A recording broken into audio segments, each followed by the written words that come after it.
பாலா திரிபுர சுந்தரி கற்பூர சோத்திரம் பற்றி ஒரு மகா விளக்கம்.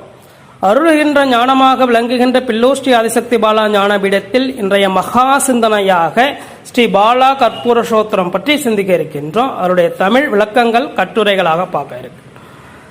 ஸ்ரீ பாலா திரிபுர சுந்தரி அம்மன் என்பவள் பராசக்தியுடைய குழந்தை வடிவமாக, சிறு குழந்தை வடிவமாக விட்டிருக்கின்றாள். அப்படி இவ்வமைப்பில் ஒரு முக்கியமாக சோத்திரம் தான் இந்த கற்பூர சோத்திரம், அந்த பாலா கற்பூர சோத்திரம்னு சொல்றோம். இது ஒரு பாகவத புராணத்தை ஒத்த புனிதமான பாடலாகவே பாடப்படுகின்றது. இதை பற்றி ஒரு புனிதமான பாடல்கள் எழுதியுள்ளோம். அதை பற்றி பின்வரும் காலங்களில் அது குறிப்பிடப்படுகின்றது.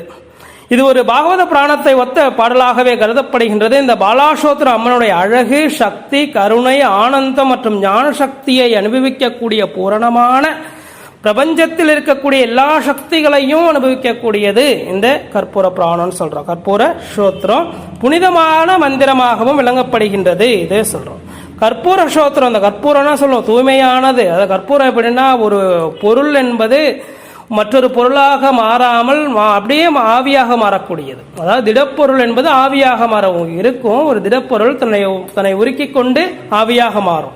அப்படி அற்புதமான அந்த கற்பூரத்திற்குரிய சக்தி அது. அப்படி தூய்மையை குறிக்கின்றது. பாலாதேவியினுடைய நறுமண தோற்றம் கற்பூரத்தை ஒத்தது. அதனால்தான் இந்த சோத்திரத்துக்கு கற்பூர சோத்திரம்னு சொல்லியிருக்கோம். அப்ப இந்த சோத்திரம் அம்மனுடைய பாவனை அல்லது தியான வடிவத்தை நம் உள்ளத்தில் வெளிப்படுத்துகின்றது. ஒரு புனிதமான பரிசுத்தமான குழந்தை வடிவத்தில் பாலா அம்மன் வெண்மையான ஒளியில் வீற்றிருக்கின்றாள். அவளது மேனியில் கற்பூர வாசனை பரவுகின்றது. அவளது மேனியில் கம்பீரமான ஒளியை பிரதிபலிக்கின்றது. அவளது தோற்றம் ஒரு தெய்வீக சாந்தியாகவும் நமக்குள் நிலையாகவும் ஆனந்தமாகவும் தெரிகின்றது.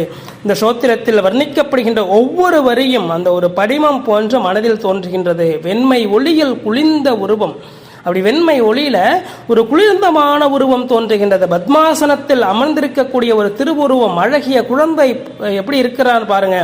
அமிர்த ஒளியை பெருகக்கூடிய கண்கள், குழந்தையின் புனிதமான புன்னகை எப்படி இருக்கும் பாருங்களேன். நீங்களே யோசிச்சு பாருங்க. ஒரு வெண்மையான ஒளிரக்கூடிய ஒரு குளிர்ந்த உருவம் பத்மாசனத்தில் அமர்ந்திருக்கின்றது. அப்படி அமர்ந்திருக்கக்கூடிய அமிர்தம் தரக்கூடிய